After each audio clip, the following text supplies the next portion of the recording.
तो हेलो बच्चों। तो आज स्टार्ट करने वाले हैं हम एटॉमिक स्ट्रक्चर। ठीक है। और एटॉमिक स्ट्रक्चर केमिस्ट्री का एक ऐसा टॉपिक है जहां बच्चे काफ़ी बार बोलते हैं कि सर हमारा केमिस्ट्री में बेसिक वीक है। तो मेरा मानना ये है कि अगर बच्चे ने एक बार ढंग से एटॉमिक स्ट्रक्चर को पढ़ लिया ना, तो एक बार उसका बेसिक फाउंडेशन स्ट्रांग हो जाता है। ठीक है, क्योंकि इसमें काफ़ी सारे से फंडामेंटल्स आते हैं जो आपकी पूरी केमिस्ट्री में काम आते हैं। मतलब ये बेस बन गया। आप समझ लीजिए एटम क्या होता है। अगर हम बात करें कि किसी के बारे में, एटम के बारे में बात करें, तो केमिस्ट्री में वो सबसे छोटी चीज जो किसी भी सब्सटेंस को बनाने में यूज होती है वो क्या होता है? एटम। अब बच्चों, अगर आप एटम के बारे में ही ढंग से नहीं जानोगे तो फिर केमिस्ट्री को ढंग से कैसे समझ पाओगे? तो मेरा मानना है जब जो बच्चा कभी भी एटॉमिक स्ट्रक्चर जैसे चैप्टर को स्किप कर लेता है, ढंग से नहीं पढ़ पाता है, तो वो कहीं ना कहीं अपने फाउंडेशन को, यहाँ से जो उसकी बेसिक जो होती है, बेसिक जो होते हैं उसके नींव जो होती है, वो उसको एकदम हल्का फुल्का बना दिया उसने। ठीक है, फिर उसके ऊपर ऊपर से वो एक चीजें रट ही रहा है। तो मेरा मानना है कि हमें एटॉमिक स्ट्रक्चर को बहुत आराम से, बहुत सही तरीके से, ठीक है, डिटेल में, मेरा मानना ये है कि अगर मैं इस चैप्टर को पढ़ाऊंगा तो कहीं ना कहीं हमारे पास में अराउंड 24 से 28 लेक्चर के बीच में लेक्चर हो सकता है। ठीक है, अगर मैं वीडियो की लेंथ बढ़ा दूं तो वो लेक्चर हमारा कम हो जाएगा, लेकिन डिपेंड करता है कि अगर आपको ढंग से कायदे से पढ़ना है तो इतना तो कम से कम मिनिमम आप मान के चलिए कि 24 लेक्चर की रिक्वायरमेंट इस चैप्टर में होती ही होती है, अगर आप एक पर्टिकुलर लेक्चर 1 घंटे का रिकॉर्ड करते हैं तो। ठीक है, तो लेंथी चैप्टर है, लेकिन मैं आपके लिए यहाँ पे एक चीज़ ये कर दूंगा कि मैं नीचे टाइम स्टैम्प वगैरह डाल दूंगा, तो जिस बच्चे को जिस पर्टिकुलर टॉपिक में दिक्कत आ रही है वो उस पर्टिकुलर टाइम स्टेप पे जाकर उसको पढ़ सकता है। ठीक है, तो ये आपके नीट या आईआईटी दोनों के ही हिसाब से बहुत अच्छा लेक्चर बनने वाला है। दोनों ही बच्चे इसको कंसिडर कर सकते हैं। आराम से बेसिक से बात करते हैं हम। तो बेटा, सबसे पहले बात करते हैं हम एटम के बारे में। ठीक है, दुनिया में कोई तो ऐसा इंसान होगा जिसने एटम के बारे में बताया होगा। और एटम के बारे में सबसे पहली थ्योरी जो कि साइंटिस्ट ने दी थी, उनका नाम है बेटा हमारे जॉन डॉल्टन। ठीक है, तो सबसे पहला टॉपिक ही हमारा आएगा एटम के बारे में। अगर बात करें तो वो आएगा जॉन डॉल्टन के ऊपर। क्रेडिट उनको ही जाता है। क्यों? क्योंकि डॉल्टन ने समझाया था कि जो एटम जो होता है, ठीक है, उन्होंने ये बताया था कि एटम जो होता है हमारा, ये 2 वर्ड से मिलकर बना हुआ है। और अगर वो वर्ड समझे तो वो एक ग्रीक वर्ड है हमारा। ठीक है, पहले हम बता देते हैं कि एटम जो मिलकर बना है हमारा, एक वर्ड है हमारा एटमोस। वैसे इसको बोलेंगे तो क्या होगा हमारा? एटमोस। एटमोस एक जो वर्ड है हमारा, वो क्या है? ग्रीक वर्ड है। कैसा वर्ड है? Greek word. अगर आप एटमोस को देखोगे तो एटमोस 2 चीजों से मिलकर बना है ना? एक तो है ए और दूसरा है टोमोस। ग्रीक में ए का मतलब तो होता है नहीं या नॉट, और जो टोमोस जो है उसका मतलब है कट। इसका मतलब है कट, यानी कि हम बोल सकते हैं कि इन दोनों को मिला के हम बोला जाए तो जिसे कट नहीं किया जा सकता, है ना? Which can not cut, which can not cut, यानी जिसे काटा नहीं जा सकता, जिसको डिवाइड नहीं किया जा सकता। तो ऐसा बोल सकते हैं एटम का मतलब हो गया कि ये हमारा एक इनडिवाइजेबल पार्टिकल होता है, अनकटेबल पार्टिकल होता है। तो एटम का प्रॉपर मीनिंग बोलेंगे तो ये हमारे पास में क्या होगा? इस वर्ड का मतलब बता रहा हूं मैं, इट इज इनडिवाइजेबल, इनडिवाइजेबल और अनकटेबल। अनकटेबल जो सब्सटेंस होता है, जो पार्टिकल होता है, वो हमारा क्या होता है? एटम होता है। ठीक है, तो ये आपको इस एटम का मतलब समझ में आ गया कि केमिस्ट्री में वो सबसे छोटी चीज जिसका सबसे पहले इसका नाम बना था, ठीक है, वो इसी टर्म पे बना था कि जिसको हम काट नहीं सकते, जिसको हम फर्दर डिवाइड नहीं कर सकते। अब इसी बेस पर जो हमारे जॉन डॉल्टन है, उन्होंने अपनी सबसे फर्स्ट थ्योरी दुनिया के सामने रखी एटम के बारे में, कि ढंग से एटम के बारे में दुनिया को बताया जाए कि एटम क्या होता है। तो सबसे पहले हम बात करेंगे कौन सी थ्योरी है? Dalton's atomic theory. Dalton's atomic theory. काफी बार नीट में, काफी बार जेई में इस थ्योरी से रिगार्डिंग क्वेश्चन पूछे गए हैं। ठीक है, अगर मैं आपको रिसेंट एग्जांपल बताऊं तो नीट 2025 में ही क्वेश्चन यहाँ से डाल्टन एटॉमिक थ्योरी से पूछा हुआ है। तो है तो बहुत बेसिक सी थ्योरी, ठीक है, लेकिन बच्चों को इसके प्रॉपर पॉइंट्स पता नहीं होते, इसके फीचर्स अच्छे से पता नहीं होते, तो वो इसको समझ नहीं पाते। ठीक है, तो फिर वो यहाँ पे जो स्टेटमेंट वाले टाइप के जो क्वेश्चन होते हैं वहां बच्चे क्या करके आते हैं, क्वेश्चन को स्किप, मतलब उनके हाथ से स्किप हो जाता है या फिर वो रॉन्ग ऑप्शन देकर उसे गलत करके आ जाते हैं। तो आइए सबसे पहले समझते हैं कि मेन फीचर्स क्या क्या हैं डाल्टन एटॉमिक थ्योरी के, उन्हें आराम से समझ लेते हैं। तो देखो, फीचर्स बोले या पोस्टुलेट बोले तो डाल्टन एटॉमिक थ्योरी के क्या क्या मेन फीचर या क्या क्या मेन पोस्टुलेट है उन्हें समझते हैं। तो बेटा, जो सबसे पहले इसके जो पोस्टुलेट है उनको डिस्कस करते हैं। उनमें कुछ कमियां भी आई थी, तो ड्रॉबैक को भी समझेंगे कि क्यों इस थ्योरी को आज इतना ज्यादा एटॉमिक स्ट्रक्चर की जो स्ट्रक्चर ऑफ एटम है उसके लिए इतना कंसिडर नहीं किया जाता, तो उसके भी समझेंगे और उसके अच्छे फीचर्स को भी हम ध्यान में रखेंगे। ठीक है, तो देखिए, तो सबसे पहले बात करते हैं हम इसके फीचर्स क्या क्या हैं। ठीक है, features of Dalton atomic theory.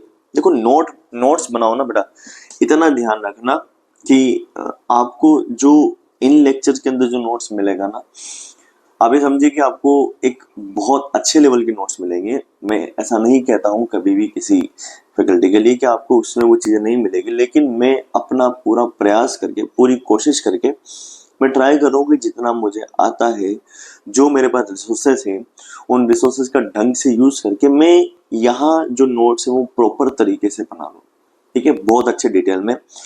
और क्लासेस में क्या होता है, कितनी बार जो फैकल्टीज के साथ में होती है उनके साथ में बहुत बड़ी प्रॉब्लम ये भी आ जाती है कि उनको प्रॉपर टाइम नहीं मिल पाता है। ठीक है, इतना उनके पास में अवेलेबल लेक्चर स्लॉट नहीं होता है कि वो डिटेल में अच्छे से बात कर पाए। ठीक है, तो कभी कभी वो जो नोट्स होते हैं में भी किसी किसी बैच के लिए इनकम्प्लीट हो जाएंगे, है ना। काफी सारे बहुत अच्छे ब्रिलियंट टीचर, बहुत शानदार टीचर होते हैं जिनके नोट्स बहुत अच्छे भी होते हैं। ठीक है, बट अगर इनके जिन बच्चों के साथ में कुछ ऐसा है जिनको लगे कि हमारे नोट्स प्रॉपर तरीके से नहीं है, तो ये इस मेरे जो लेक्चर हैं उनके अंदर मैं ट्राई करता हूँ कि ये यूट्यूब पे जो है लेक्चर, इनमें मैं अपना, क्योंकि मुझे यहाँ पे कोई बर्डन नहीं है, मुझे यहाँ पे कोई रोकने वाला, कोई कहने वाला नहीं है कि आपने लेक्चर कम ज़्यादा या बहुत बड़ा लेक्चर हो रहा है, तो मुझे कोई कहने वाला नहीं। ये मेरा खुद का एक प्लेटफॉर्म है जिसमें मैं चाहूँ जितना अच्छा रिसोर्स डाल सकता हूँ, मेरे एबिलिटी का कोई रिसोर्स डाल सकता हूँ। तो मैं यहाँ पे इस लेक्चर में, आप मान के चलिए, नोट्स अगर आप ढंग से प्रॉपर बनाएंगे, ठीक है, आपको बहुत शानदार नोट्स बना के तैयार रख सकते हैं। ठीक है, चलिए, तो उठाइए अपना कॉपी एंड पेन और लिखिए डाल्टन एटॉमिक थ्योरी के फीचर्स। तो सबसे फर्स्ट फीचर हम इसके बारे में डिस्कस करें जो है, वो फीचर ये बोलता है कि जो मैटर होता है वो हमारा इनडिवाइजेबल होता है, जो एटम होता है वो हमारा क्या होता है, इनडिवाइजेबल होता है। ठीक है, तो ये फीचर, जो पहला पहला फीचर हमारे पास में आ रहा है वो ये है। उसका मतलब ये हो गया हमारा कि मैटर यानी कि substance is made up of indivisible particles और इन पार्टिकल्स को उन्होंने बोला था एटम्स। ठीक है, इसके बारे में बोला था। अगर हम इसको ढंग से प्रॉपर तरीके से नोट करें तो ऐसा कह सकते हैं कि ऑल सब्सटेंस या all substance are composed of extremely small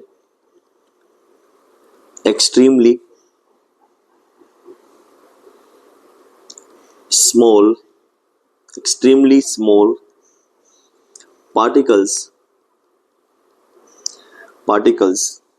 called atom. देखो क्या बोला गया है यहाँ पर कि जो मैटर बना हुआ होता है, जो सब्सटेंस बना होता है, वो बहुत छोटे पार्टिकल से मिलकर बना होता है, जिनका नाम हमारा क्या होता है, एटम होता है, जो डाल्टन ने फर्स्ट टाइम बताया था। उसके अलावा आगे हम ये भी कह सकते हैं, इसी में एक पॉइंट और आ जाएगा हमारे पास में, हम ऐसा भी कह सकते हैं कि ये जो एटम होते हैं इन्हें हम वापस फर्दर डिवाइड नहीं कर सकते, ठीक है।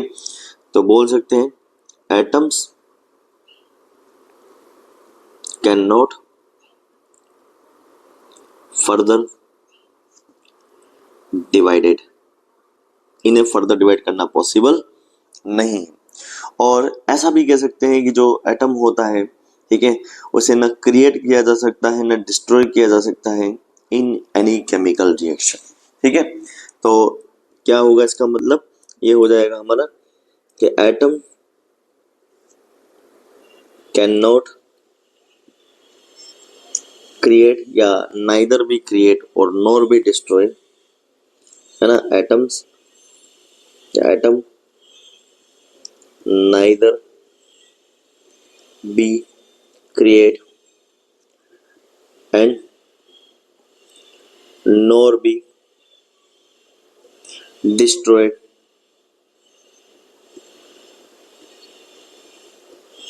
in chemical reaction, in chemical reactions या process, ठीक है। और अगर आप इस स्टेटमेंट को ढंग से देखें तो ये कहीं ना कहीं हमारा law of conservation of mass होता है, ठीक है। तो ये समझा रहा हमें कौन सा, law of conservation of mass, है ना।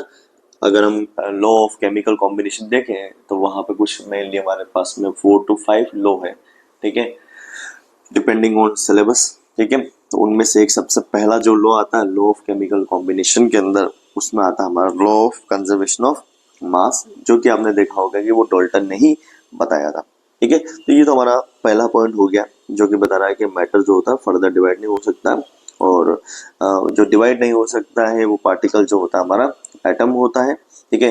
एटम को न बनाया जा सकता ना ही डिस्ट्रॉय किया जा सकता है। चलिए अगले पॉइंट के ऊपर बात करते हैं। सेकंड पॉइंट जो इसका होगा वो पॉइंट है हमारे पास में, ठीक है। सेकंड पॉइंट देखें हम तो वो है atom of same element, atoms of same element are identical. बिल्कुल सही बात है ना। किसी एक ही एलिमेंट के जो एटम होंगे वो नेचर में कैसे होते हैं, हमारे आइडेंटिकल होते हैं, एक जैसे होते हैं, अलग अलग नहीं होते, ठीक है। तो देखिए जरा, ये वाला पॉइंट हमें ये बोलता है कि atoms of given element, like मान लीजिए अगर आप हाइड्रोजन एलिमेंट के बारे में बात कर रहे हो तो उसके सारे के सारे एटम जो होते हैं वो एक ही तरह के नेचर के होते हैं। वो अगर हाइड्रोजन के बारे में बात करोगे तो उसके जितने भी एटम होंगे वो एक बॉन्ड ही बनाएंगे। उसी तरह से ऑक्सीजन जो एटम है उसके जो भी एलिमेंट जो है उसके जो भी एटम होंगे वो हमेशा दो बॉन्ड नॉर्मली बनाएंगे। नाइट्रोजन एलिमेंट के जो भी हमारे पास में एटम होंगे वो जनरली हमारे क्या बनाएंगे, हमेशा 3 बॉन्ड बनाएंगे। तो ये इस तरह से कुछ बोल रहा है, ठीक है। और हीलियम जैसे कुछ पार्टिकल है वो कभी बॉन्ड नहीं बनाएंगे। तो ये वो इसी की कहानी बोल रहा है कि जिस तरह का एलिमेंट है उसके जो एटम होंगे वो हमेशा अपने पास में एक आइडेंटिकल प्रॉपर्टीज को रखते हैं, ठीक है। तो उसी चीज को लिखा गया है, atoms of given element are identical in mass, in size and chemical nature,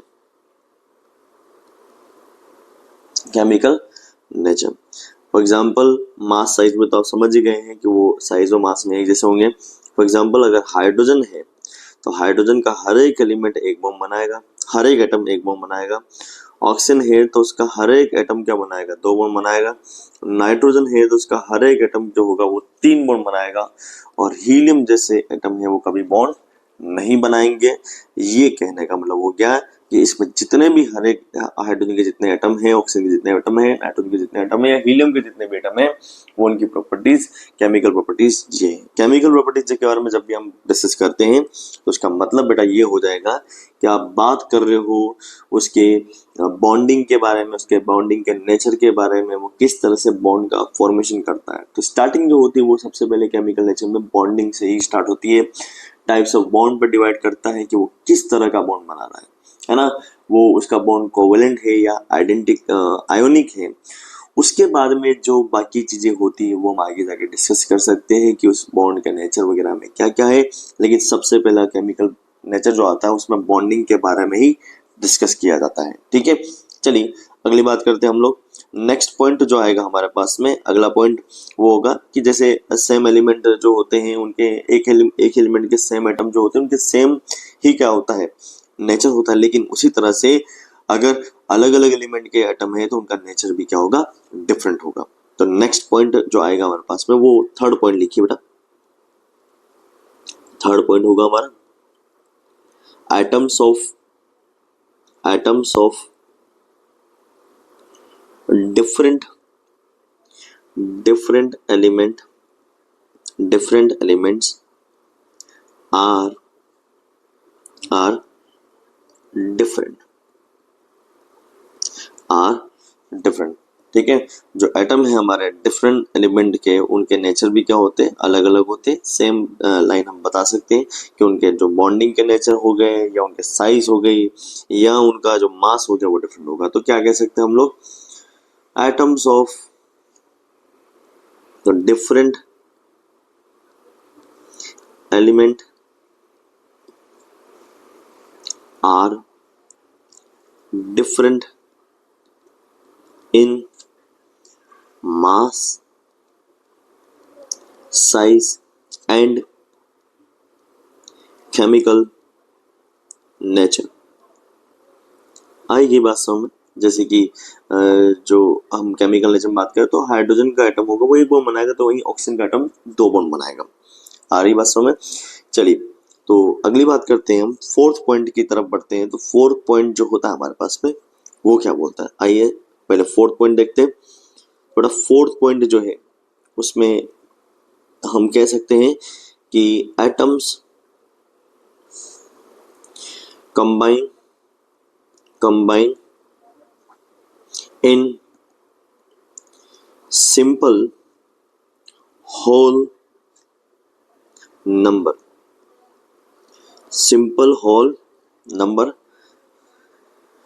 ratio to form simple whole number ratio to form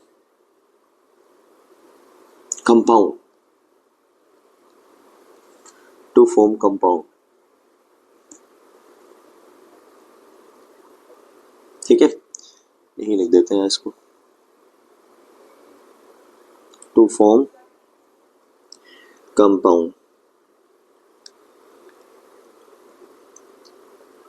ठीक है, टेबलेट पे थोड़ा सा पेन इसी तरह से चलता है जिससे राइटिंग प्रॉपर नहीं आती, इसलिए आप चीजों को बराबर सुन के साथ साथ में लिख दीजिएगा।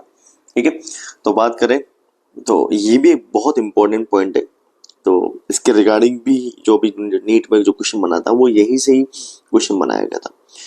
क्या बोल रहा है कि अगर हम एटम को कंबाइन करेंगे तो वो जो नया जो पार्टिकल बनाएंगे, जो नया सब्सटेंस बनाएंगे, वो हमारा क्या होता है, कंपाउंड होता है। और उसमें जो एटॉमिक कॉम्बिनेशन होता है वो सिंपल होल नंबर में होता है। फॉर एग्जांपल हम हाइड्रोजन एंड ऑक्सीजन को मिलाकर कंपाउंड बनाते हैं, वो होता है हमारा H2O।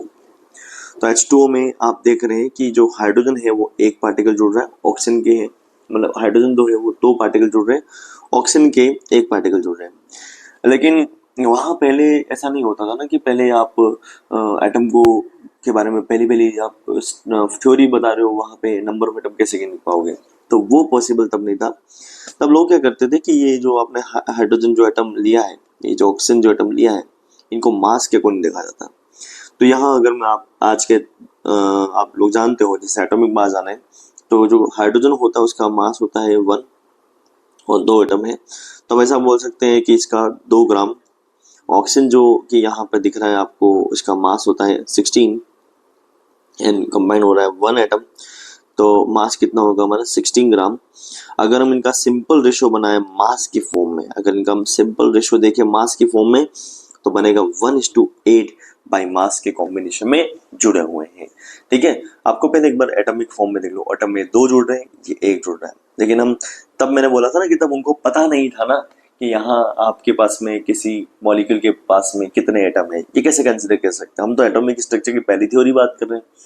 तब उनको पता था कि हाँ मेरे पास में हाइड्रोजन गैस का जो सिलेंडर है, अगर उसमें अगर मैंने मास 1:1 रेशो में लिया है, तो मुझे ऑक्सीजन को वहां पर 8 रेशो में ही लेना पड़ेगा, तभी जाके मेरे पास में H2 का फॉर्मेशन हो पाएगा और यहाँ पे कोई रिमेनिंग कोई भी ऑक्सीजन या हाइड्रोजन बचेगा नहीं। फॉर एग्जाम्पल मान लीजिए उन्होंने अगर 100 किलो उन्होंने हाइड्रोजन गैस ली है और उन्होंने 800 किलो क्या ली है, ऑक्सीजन गैस ली है ना। या फिर ऐसा मान लो, किलो तो बहुत बड़ी वैल्यू हो गई, 100 ग्राम उन्होंने अगर हाइड्रोजन गैस ली और 800 ग्राम अगर ऑक्सीजन गैस ली है, तो इसकी कॉम्बिनेशन से जो बनने वाला जो H2O है वो 18 ग्राम होगा। मतलब इस रेशियो में ही हमारा कंबाइन होगा हमारे पास में। ठीक है, इस फॉर्मेट में बनने वाला है, आ रही बात समझ। तो दोनों मिलाकर हमारे पास में जो बनेंगे, मतलब 18 ग्राम तो मतलब टोटल हो गया, मतलब इन दोनों से मिलकर कंबाइन करेंगे, लॉ ऑफ कंजर्वेशन मास, तो बनने वाला 9 ग्राम ही होगा हमारे पास में। आ रही बात समझ। या मान लीजिए अगर हमने इसको 200 ग्राम लिया है ना, और अगर ये हमने क्या लिया 1600 ग्राम लिया, तो बनने वाला जो H2O होगा, तो इनको ऐड कर लो, क्या बनेगा 1800 ग्राम हमारे पास में क्या बन जाएगा, वाटर बनेगा। तो पहले लोग इसको देखते थे ना कि इस वाली चीज को, इसमें कितने एटम है, उनको कैसे पता चलेगा। ठीक है, तो यही चीज बताइए। और हमेशा कोई भी H2O नहीं है, आप किसी को देख लीजिए, CH4 में देखोगे तो कार्बन 1 है, हाइड्रोजन 4 है, तो कार्बन का मास कितना हुआ हमारा 12 ग्राम उसका मास होता है एटॉमिक वेट। हाइड्रोजन का मास 1 × 4 तो 4 हो गया। तो यहाँ पे सिंपल रेशो निकालोगे तो ये कितना आ रहा है 3:1 आ रहा है।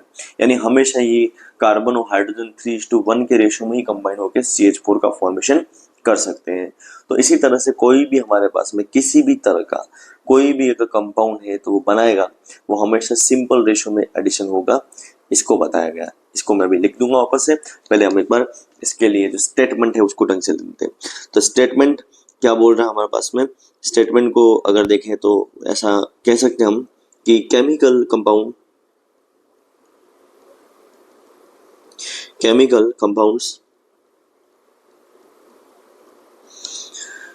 are formed when atoms of different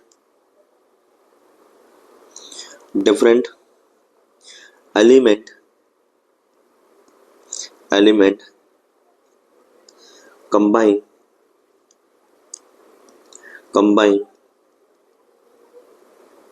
in fixed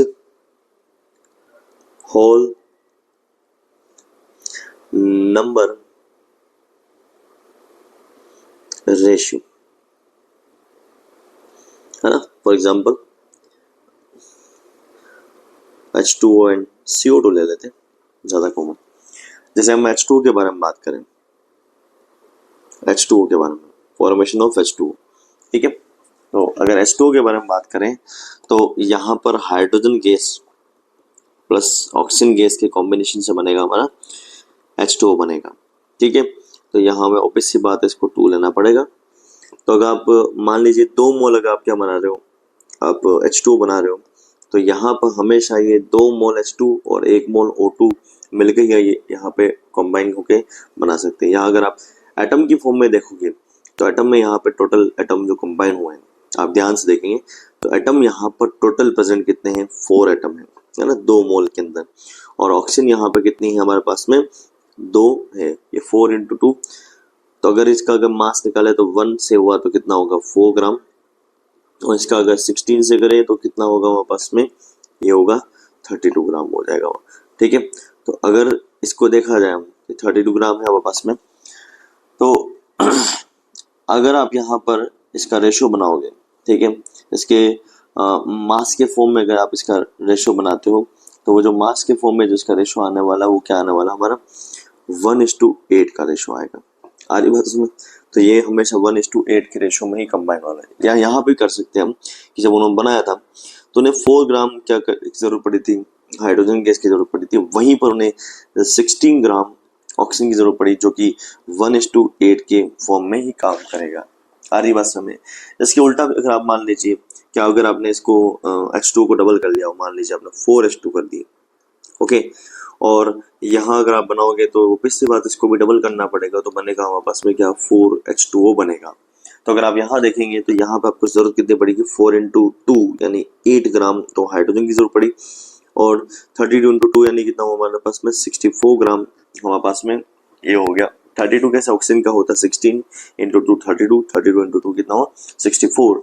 अगर इसको भी देखोगे तो ये भी हमारा 1:8 की फॉर्म में ही कंबाइन हो रहे हैं। आ रही बात समझ? पक्का? तो इसी तरह से किसी भी हमारे पास में जो कंपाउंड होता है वो बनता है। सिमिलरली अगर आप CO2 या CH4 को कंसिडर करेंगे तो भी सेम आ सकता है। जैसे कि मान लीजिए हम अगर CO2 के बारे में बात करें कि CO2 का फॉर्मेशन कैसे हुआ, तो ऑब्वियसली बात है कार्बन प्लस ऑक्सीजन से मिलकर क्या बनेगा हमारा CO2 बनेगा, ये पता चल रहा है हमें। अगर आप देखें तो यहाँ पे कार्बन जो है उसका 1 एटम है तो 12 ग्राम होगा, ऑक्सीजन जो कि यहाँ पे 16 ग्राम हमारे पास में होता है जो कि मल्टीप्लाई बाय 12 होगा तो 32 ग्राम ये हो जाएगा। अब अगर आप इसका सिंपल रेशो बनाने की कोशिश करेंगे तो सिंपल रेशो बनेगा। इसको अगर आप कैसे नहीं बन आप अगर कंफ्यूज हो रहे हैं कि हम इसको कैसे बनाएं तो सीधा सा तरीका है, इसको एक ऐसे नंबर से डिवाइड करिए जिससे ये दोनों कंप्लीटली डिवाइड हो जाए, ठीक है, पॉइंट में आंसर नहीं आना चाहिए। तो 4 ऐसा है जो इनको दोनों को डिवाइड कर सकता है। तो अगर आप 4 से डिवाइड करेंगे तो ये आएगा हमारा 3 ग्राम और ये हमारे पास में आएगा 8 ग्राम आएगा। सही है ना? तो अगर आप ऐसा भी कह सकते हैं कि ये हमेशा जो मास का रेशो है इनका वो क्या आएगा 3:8 के रेशो में कंबाइन होंगे। तो ये जो मैंने लिखा है ना ये मास का रेशो हमारा 1:8 का रेशो है। अब सर ये वाला जो आप जो बता रहे हैं ये पूरा सिस्टम ये भी हमने कहीं पढ़ा हुआ है, ये हमने कहीं देखा हुआ है, ये कहाँ हमने पढ़ा है वो भी याद नहीं। तो बेटा मैं आपको बता दूं कि ये जो पढ़ा है आपने लॉ ऑफ कांस्टेंट या फिक्स्ड प्रोपोर्शन में आपने पढ़ा है। तो यानी कि जो हमारे पास में जो ये जो डाल्टन्स एटॉमिक थ्योरी है ये दो इम्पोर्टेंट जो लॉ है उनको समझा सकती है। एक तो law of conservation of mass, conservation of mass को समझा सकती है, एंड सेकेंडली ये समझा सकता है हमारा लॉ ऑफ कांस्टेंट या फिक्स प्रोपोर्शन को समझा सकता है। और अगर लॉ ऑफ कांस्टेंट प्रोपोर्शन आ जाएगा या तो आप लॉ ऑफ मल्टीपल प्रोपोर्शन को भी, क्योंकि उसका बेस जो होता है वो कांस्टेंट प्रोपोर्शन ही होता है। मोल कंसेप्ट हम डिस्कस करेंगे, ठीक है। तो ये आपको बात समझ में आ चुकी होगी। तो वही अभी एक नीट में जो क्वेश्चन बना था वो यही बना था कि जो डाल्टन एटॉमिक थ्योरी है वो इनमें से किस लॉ को अच्छे से एक्सप्लेन नहीं कर पाता है। तो वहां पे law of conservation of mass था, ठीक है, लॉ ऑफ कांस्टेंट प्रोपोर्शन भी था, लॉ ऑफ मल्टीपल प्रोपोर्शन था, लेकिन गैसियस लॉ नहीं था।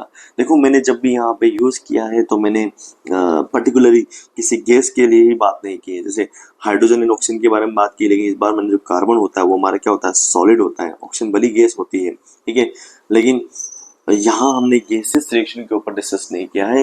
ये गैसेस भी हो सकता है, आप मैंने जो एग्जांपल लिए उनको लिक्विड की फॉर्म में भी आप अप्लाई कर सकते हैं। तो ये हर तरह के जो होते हैं यहाँ पे इनको अप्लाई किया जा सकते हैं। तो गैसेस जो वॉल्यूम का जो लॉ है उसको ये ढंग से नहीं समझा सकता। यहाँ तक आपको बात समझ आ गई, ठीक है। ये 4 पॉइंट हमारे पास में हो गए। 5th पॉइंट के बारे में बात करें हम, जिस 5th पॉइंट के बारे में समझा रहा है वो है कि chemical reaction, chemical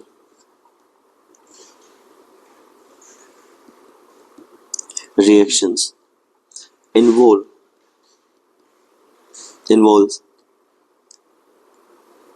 rearrangement.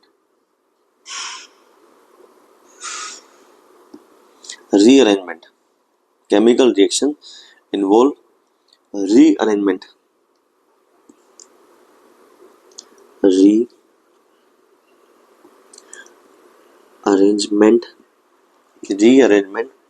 Of atoms, ठीक है। जो केमिकल रिएक्शन होती है, ठीक है, उसमें जो हमारा इन्वॉल्व होता है वो किसका होता है, एटम का रीअरेंजमेंट इन्वॉल्व होता है, ठीक है। आइए देखें कैसे, पहले एक बार इसको स्टेटमेंट के थ्रू लिख दें कि एटम्स, जो कि हम पहले बात कर चुके हैं, नाइदर या atoms are neither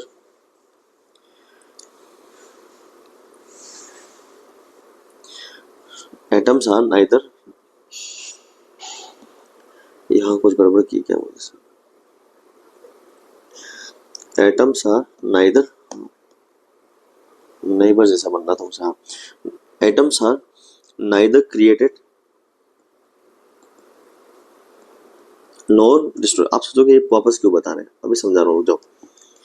neither created nor destroyed in chemical reaction, ये बात तो सही है, हमने बात भी की थी कि एटम को जो न तो क्रिएट किया जा सकता है, न ही डिस्ट्रॉय किया जा सकता है इन एनी केमिकल रिएक्शंस, ठीक है। बट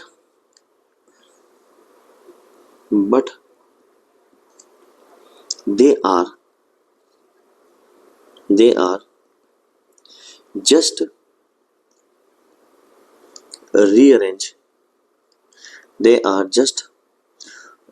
rearrange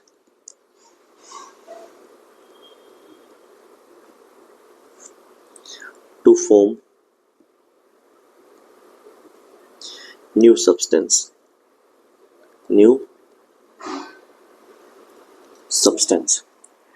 जैसे मैं आपको एग्जाम्पल के तौर पे छोटा सा बहुत, क्योंकि मैं मानता हूँ कि यहाँ पर जो मेरे लेक्चर्स हैं वो कोई रिपीटर या कोई फ्रेशर या कोई ड्रॉपर बच्चा या लीडर बच्चा नहीं देख रहा होता है, या 12th क्लास का बच्चा नहीं देख रहा होता है। काफ़ी बार ये लेक्चर जो होते हैं वो क्लास 11 के बच्चे भी देख रहे होते हैं, तो मैं एग्जाम्पल ट्राई करता हूँ कि बहुत सिंप्लीफाई हो, ठीक है।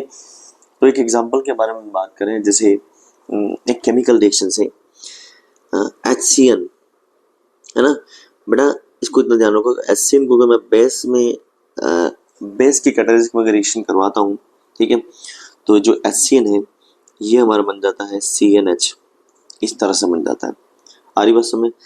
जिन बच्चों को समझ आ गया होगा ये समझ पाए होंगे कि ये एक टॉटोमेरिज्म का एग्जाम्पल लिया है मैंने, डायोड सिस्टम जो होता है उसका एग्जाम्पल कंसिडर किया है, जिसमें ये जो हाइड्रोजन है ये उठ के यहाँ चला गया है, ठीक है, और इस H+ की फॉर्म में यहाँ पर गया है, तो यहाँ पर माइनस आएगा, यहाँ पर प्लस आएगा, इस तरह से हुआ है।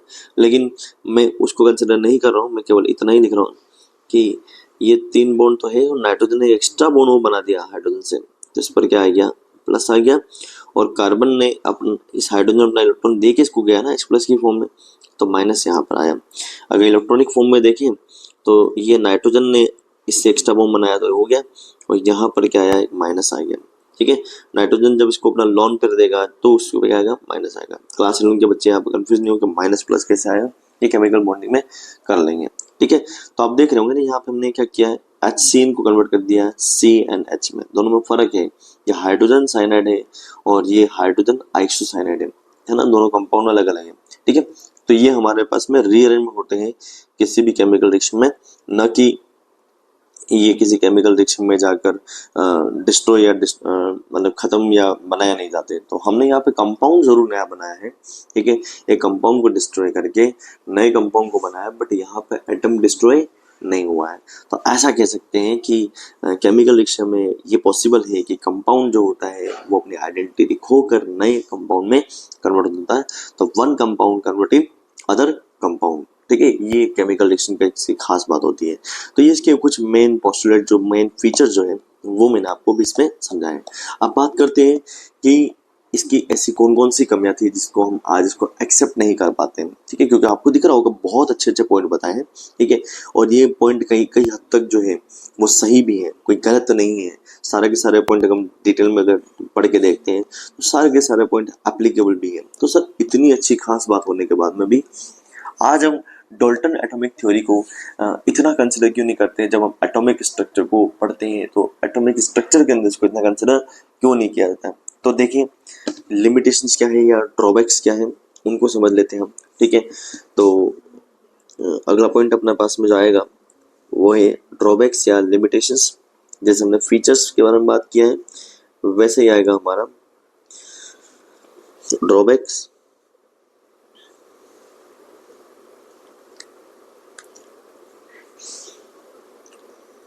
ड्रॉबैक्स या ऐसा कह सकते हैं आप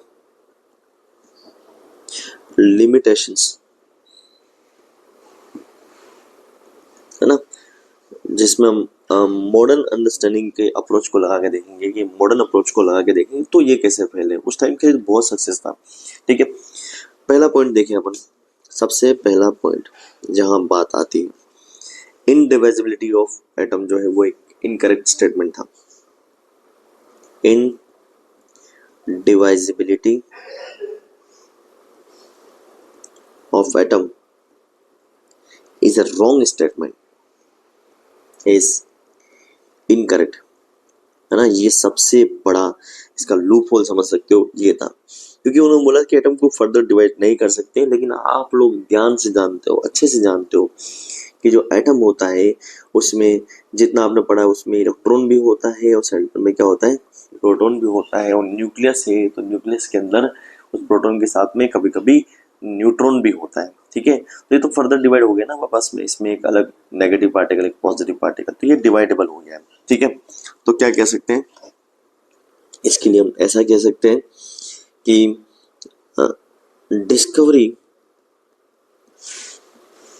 डिस्कवरी ऑफ सब atomic particle,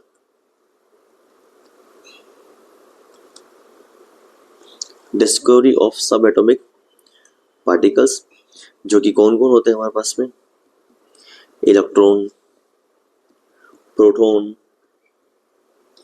neutron etcetera. Neutron prove that atoms are dividable या divisible। अपन कह सकते हैं ना कि यहाँ पे जैसे प्रोटॉन, न्यूट्रॉन या न्यूट्रॉन के डिस्कवर हो गए तो वो एक तरह से डिवाइजेबल हो गए हैं, ठीक है। वो हमारे पास में उनको फर्दर डिवाइड कर सकते हैं, ठीक है। और ऐसा भी कह सकते हैं कि also nuclear reaction can change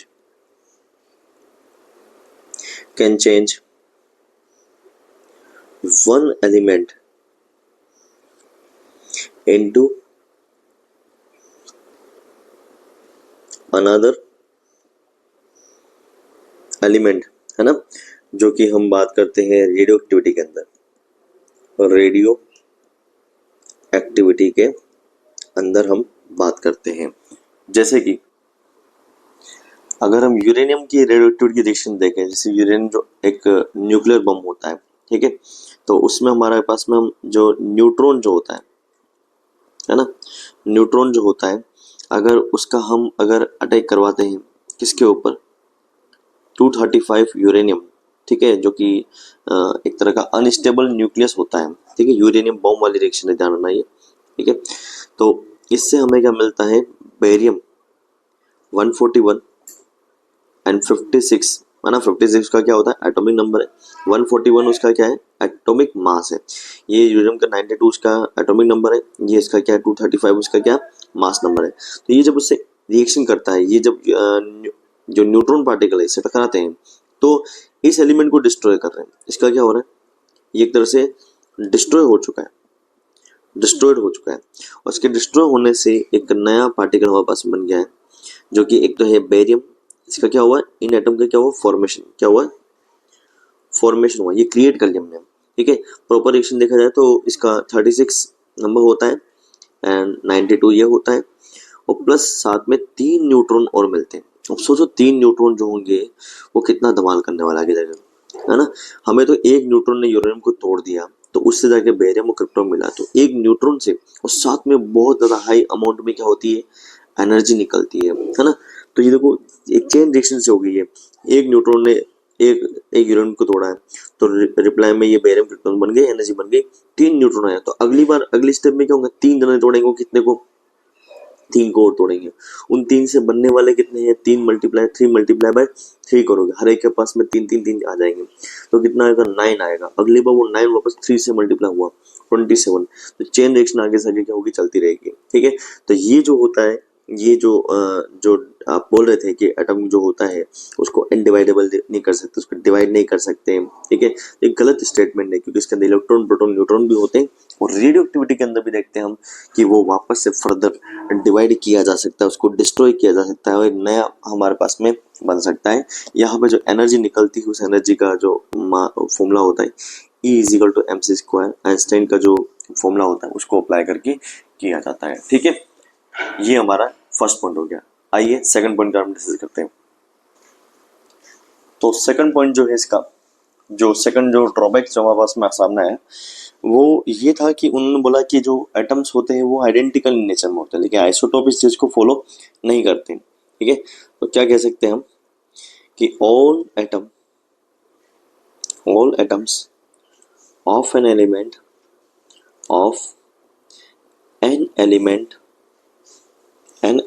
are not identical, ये आइडेंटिकल नहीं होते हैं। ठीक है, एग्जाम्पल के तौर पे अगर हम देखा जाए तो जो आइसोटोप्स जो हमारे पास में होते हैं, ठीक है, आइसोटोप्स इस चीज को फॉलो नहीं कर सकते। तो आइसोटोप्स फॉर एग्जाम्पल हाइड्रोजन के 3 आइसोटोप होते हैं, है ना, 1h1 1h2 1h3। ठीक है, have the same chemical properties,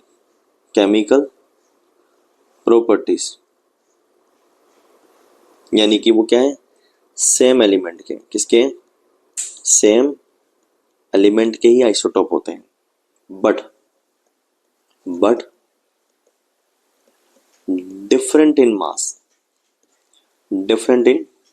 यही तो बात थी, उन्होंने बोला कि एक ही तरह के एलिमेंट के जो सारे एटम होते हैं वो उनके पास में आइडेंटिकल प्रॉपर्टीज होती है, उनके साइज, उनके मास, उनके केमिकल प्रॉपर्टीज सेम होती है। तो यहाँ आइसोटोप जो होते हैं उनके पास में वो एक एलिमेंट के, लेकिन उनके मास क्या है, अलग अलग है। ठीक है, तो ऐसा भी कह सकते हैं। तो ये आइसोटोप इस थ्योरी को प्रूव नहीं कर सकते हैं। ठीक है, सो अपन ऐसा कह सकते हैं, एक पॉइंट और लिख देते हैं। सो atoms of the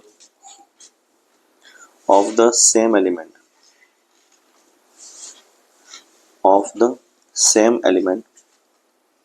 can have different masses, मतलब उनकी डिफरेंट मासेस है, यानी कि डिफरेंट क्या है, प्रॉपर्टीज है। तो ये तो हो गया सेकंड पॉइंट। आइए थर्ड पॉइंट के बारे में डिस्कस करते हैं।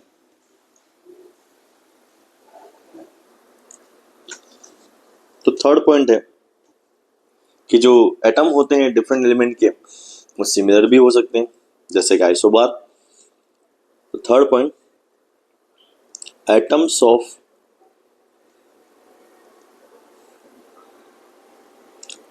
Different element can be similar, can be लिखा हुआ है, ठीक है, हमेशा सेम नहीं होते हैं। ठीक है, जैसे एग्जांपल के तौर पे आइसोबार। अब देखो आइसोबार्स क्या होते हैं, जैसे आइसोटोप होते हैं हमारा, जिनका एटॉमिक नंबर क्या होता है, सेम होता है, तो मास नंबर अलग अलग होता है। जैसे मास अलग अलग है, एटॉमिक नंबर सबका क्या था, 1 1 1 था। ठीक है, तो आइसोबार क्या होते हैं, वो होते हैं जिनके एटॉमिक नंबर अलग अलग होते हैं लेकिन मास नंबर क्या होते हैं, सेम होते हैं। ठीक है, तो isobars for example argon 40 and calcium 40। ठीक है, इन दोनों के मास क्या है, same, are atoms of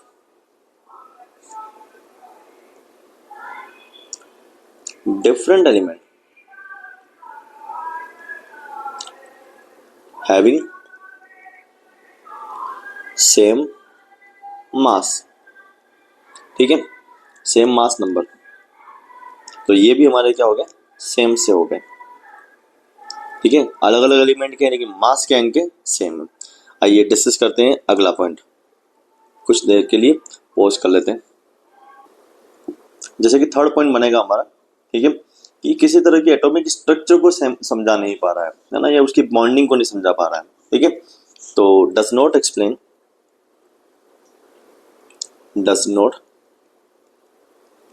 explain structure of atom and their bonding. भाई जब तक स्ट्रक्चर ऑफ एटम प्रॉपर तरीके से नहीं आएगा तो तब तक आप बॉन्डिंग को कैसे समझाओगे, सही बात है ना। तो कहीं पर भी स्ट्रक्चरल इंफॉर्मेशन नहीं मिली थी हमें, ठीक है। नो प्रॉपर इंफॉर्मेशन या नो मेंशन ऑफ इलेक्ट्रॉन, और जो इलेक्ट्रॉन हमारे होते हैं ऑर्बिटल्स में, उन ऑर्बिटल्स के बारे में, है ना, electrons, orbital, structure of atom जो कि आज रिसेंट टाइम में होता है, ठीक है, and bonding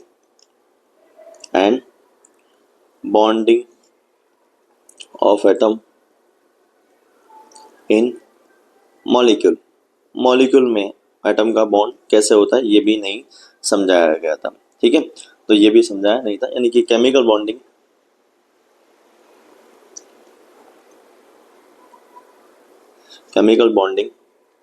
can't explain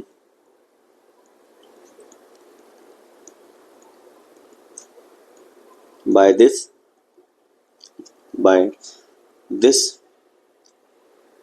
theory, जो कि हमारा कॉम्बिनेशन ऑफ एटम के अंदर कंबाइन होता है। मॉलिक्यूल तो बनता है लेकिन मॉलिक्यूल कैसे हमारे एटम बना रहे हैं वो नहीं समझाया गया था, ठीक है। आइए अगला पॉइंट डिस्कस करते हैं। अब ऐसा कह सकते हैं कि उन्होंने कहीं ना कहीं law of conservation of mass को समझाया था, लॉ ऑफ कॉन्सेप्ट प्रोपोर्शन को समझाया था, और वो law of concept proportion base जरूर बना था मल्टीपल प्रोपोर्शन का, लेकिन समझाया तो उन्होंने क्या था, लॉ ऑफ कॉन्सेप्ट प्रोपोर्शन का बेस बताया था ना। तो कहीं ना कहीं एक ये उनके अकॉर्डिंग ये था कि हमेशा क्या होगा कि जो एटम होंगे हमारे पास में वो हमेशा किसी कंपाउंड के अंदर होंगे, वो कांस्टेंट प्रोपोर्शन में होंगे।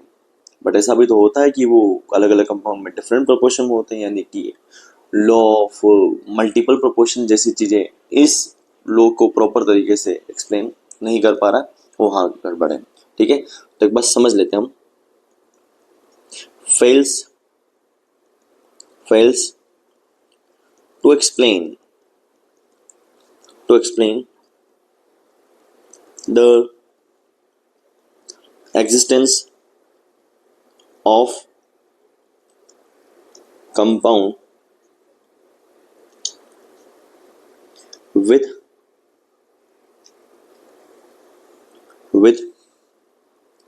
same element in different ratio। देखो ये मैंने जो हेडिंग बना रखी है उसका कारण ये है कि कभी कभी आपको अगर डिटेल में पढ़ना हो तो पूरा नोट पढ़ लो, नहीं तो एक सिंपल हेडिंग भी आपको रिवीजन के टाइम में बहुत हेल्प करने वाली है, ठीक है। इस तरह से हेडिंग से हमें कभी कोई फीचर या ड्रॉबैक लिखते तो उसका बेनिफिट ये हो जाता है कि हमें एक जनरल हेडिंग पढ़ लेंगे तो बाकी सारी बातें ऑटोमेटिक याद रहेंगी। बाकी फर्स्ट टाइम जो पढ़ने वाले हैं उनके लिए तो डिटेल में पढ़ना ही पड़ेगा, ठीक है। तो law of multiple proportion was not, ध्यान देना, fully explain। बेस जरूर बना था लेकिन उसको ढंग से एक्सप्लेन नहीं कर सकता, फुल्ली एक्सप्लेन। फॉर एग्जाम्पल, ठीक है, अगर हम बात करें कि जो CO and CO2 both have carbon and oxygen but in different ratio, in different ratio. जैसे यहाँ पर अगर हम कार्बन मोनोऑक्साइड के अंदर देखें कार्बन इस टू ऑक्सीजन का रेशियो, और कार्बन डाइऑक्साइड में देखें कार्बन ऑक्सीजन का रेशियो, तो यहाँ पर कार्बन 1 है तो 12 उसका मास हो गया, ऑक्सीजन भी 1 है तो 16 उसका मास हो गया।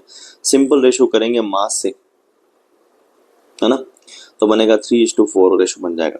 सही है। यहाँ वापस से कार्बन आएगा, ऑक्सीजन 2 है इस बार तो 32 होगा, तो अगर इसका सिंपल रेशियो बनाने जाएंगे तो 3:2 क्या आएगा हमारा 8। देखो कार्बन तो एक ही रेशियो में जुड़ा हुआ है, बट ऑक्सीजन दोनों में अलग अलग एक सिंपल रेशियो में जुड़ा हुआ है ना। तो ये 4:8 के रेशियो में यानी 1:2:3 के फॉर्म में बन के कंपाउंड बन सकते हैं। ये होता है हमारा मल्टीपल प्रोपोर्शन। लेकिन ये लो ये तो नहीं बताना, ये तो बोल रहा था कि एक फिक्स प्रोपोर्शन में होता है, जैसे यहाँ देखिए, है ना, ये तो बोलता है फिक्स प्रोपोर्शन में होता है। लेकिन जो मल्टीपल प्रोपोर्शन है वो क्या बोल रहा है कि ये अलग अलग कंपाउंड के अंदर मल्टीपल प्रोपोर्शन आ सकते हैं, लेकिन वो सिंपल रेशियो में आ सकते हैं। आ रही बात समझ? ठीक है। एक लास्ट पॉइंट और बचा हमारा, ठीक है, तो उसके बाद में आज का ये लेक्चर यहीं पे वाइंड अप करते हैं। तो 6 does not account for allotropy, है ना। ये एलोट्रोपी को ढंग से नहीं अब एलोट्रोपी क्या होता है ये समझो। एलोट्रोपी ये होता है कि जैसे कार्बन होता है ना, उसके जनरली एलोट्रोप जो होते हैं कुछ, जैसे कि डायमंड होता है ना, ग्रेफाइट होता है, या फिर हम बात करें फुलरिन जो होता है, जो फॉस्फोरस होता है उसका वाइट फॉस्फोरस होता है, रेड फॉस्फोरस होता है, ब्लैक फॉस्फोरस होता है। सल्फर जो होता है वो मोनोक्लोनिक सल्फर होता है, ट्राइक्लोनिक सल्फर होता है। ये अलग अलग एलोट्रोप होते हैं। एलोट्रोप क्या होते हैं, किसी एक ही एलिमेंट के अलग अलग फॉर्म में पाए जाने की जो एबिलिटी होती है उसे एलोट्रोपी बोलते हैं। ठीक है। अब इनका तो ये मानना था कि जो एक एलिमेंट होता है उसका एक एटम एक ही तरह का होता है तो एक ही तरह का फॉर्म बनाएगा, अलग अलग फॉर्म कैसे बनाएगा, लेकिन एलोट्रोप्स होते हैं। ठीक है। तो एलोट्रोपी के बारे में थोड़ा सा मामला यहाँ गड़बड़ था। तो कैसे देखे जाए, cannot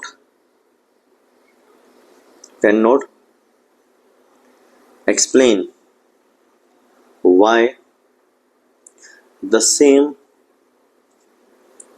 element can exist in different physical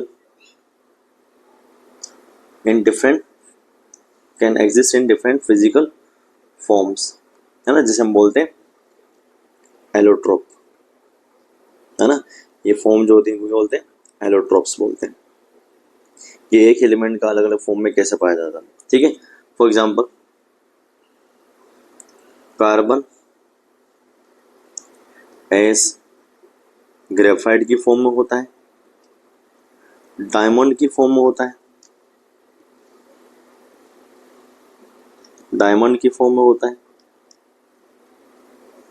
और फुल रिंग की फॉर्म में होता है ना, फुल रिंग की फॉर्म में होता है। और अगर हम बात करें फास्फोरस के बारे में तो फास्फोरस एस होता है हमारा वाइट फास्फोरस की फॉर्म में, वाइट P4 लिख देता हूं मैं। ठीक है। और रेड फास्फोरस की फॉर्म में, है ना, और ब्लैक फास्फोरस जैसी एलोट्रोपिक फॉर्म में पाया जाता है। ऐसा भी और भी एलिमेंट जो होते हैं अलग अलग एलोट्रोपिक फॉर्म में पाए जाते हैं। तो ये चीज़ भी समझा नहीं पाए थे हमारे। ठीक है। तो ये था हमारा डॉल्टन्स एटॉमिक थ्योरी, जो कि सबसे फर्स्ट थ्योरी थी हमारे बारे में अगर देखा जाए। ठीक है। जो कि सबसे पहली बार बताया गया एटम के बारे में कि व्हाट इज एटम, उन्होंने समझाया था। ठीक है। पहले हमने एटम के बारे में बताया कि एटम एक ग्रीक वर्ड से बना हुआ है, ए एंड टॉमस से, यानी कि ए यानी कि नहीं, टॉमस यानी होता है कट। इसका मतलब होता है विच कैन नॉट कट या विच कैन नॉट इंडिविजिबल और अनकटेबल। ठीक है। 1808 में सबसे फर्स्ट एटम के बारे में थ्योरी आई थी वो थी डाल्टन्स एटॉमिक थ्योरी। इनके फीचर्स जो थे वो पहला फीचर ये था कि मैटर जो होता है वो हमारा अनडिवाइजेबल होता है, उसे फर्दर डिवाइड करना पॉसिबल नहीं है। ये law of conservation of mass को समझाता भी है। सेकंड पॉइंट जो है हमारे पास में, ये सेकंड पॉइंट हमारे पास में ये है कि एटम जो होता है वो अलग अलग सेम एलिमेंट के जो एटम होते हैं वो सेम ही प्रॉपर्टी के होते हैं, सेम नेचर होता है, बट डिफरेंट एलिमेंट जो होते हैं उनके एटम भी क्या होंगे, डिफरेंट हो जाएंगे। ठीक है, एटम का जो कॉम्बिनेशन होता है वो एक सिंपल होल नंबर की फॉर्म में होता है, जो कि हमारा law of multiple proportion constant proportion को भी समझाता है।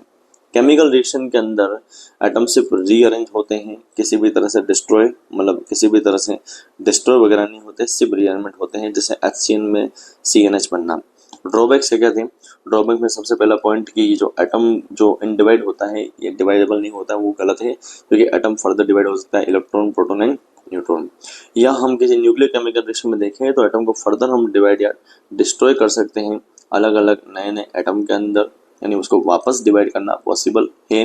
ठीक है, जो एटम होते हैं है ना, एलिमेंट के जो सभी एटम होते हैं वो आइडेंटिकल नेचर के होते हैं, लेकिन ऐसा नहीं होता। आइसोटोप जो होते हैं उनके मास क्या होते हैं, डिफरेंट होते हैं, तो वो पूरी तरह से आइडेंटिकल नहीं हुए।